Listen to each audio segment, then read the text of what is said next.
মুন্সিগঞ্জের সাবেক এমপি ফয়সাল বিপ্লবের 7 দিনের রিমান্ড মঞ্জুর। মুন্সিগঞ্জ 3 আসনের সাবেক সংসদ সদস্য ফয়সাল বিপ্লবের 7 দিনের রিমান্ড মঞ্জুর করেছে আদালত। শ্রমিক সজল হত্যা মামলায় জিজ্ঞাসাবাদের জন্য মঙ্গলবার সকালে এই রায় দেওয়া হয়। মুন্সিগঞ্জ শহরে ত্রিমুখী সংঘর্ষে সজল হত্যা মামলার প্রধান আসামি হিসাবে সাবেক এমপি ফয়সাল বিপ্লবকে Munshiganj senior judicial magistrate Ashikur রহমানের আদালতে হাজির করা হয়। গত 4 আগস্ট বৈষম্য বিরোধী আন্দোলনের সময় মুন্সিগঞ্জ শহরে সজল নামে এক শ্রমিক নিহত হন। মঙ্গলবার সকালে আদালতে মামলার তদন্তকারী কর্মকর্তা সজীব দে ফয়সাল বিপ্লবকে 10 দিনের রিমান্ড চেয়ে জিজ্ঞাসাবাদের আবেদন করেন। রাষ্ট্রপক্ষের আইনজীবী অ্যাডভোকেট আব্দুল হালিম আর ফয়সাল বিপ্লবের পক্ষে আইনজীবী ছিলেন অ্যাডভোকেট শাহিন মোহাম্মদ আমানুল্লাহ। উভয় পক্ষের শুনানি শেষে আদালত 7 দিনের রিমান্ড মঞ্জুর করেন। ফয়সাল বিপ্লবকে গত 22 তারিখে ঢাকা থেকে গ্রেফতার করা হয়েছিল।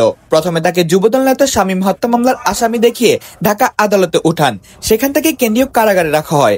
গতকাল সোমবার দুপুরে তাকে মুন্সিগঞ্জ কারাগারে স্থানান্তর করা হয়।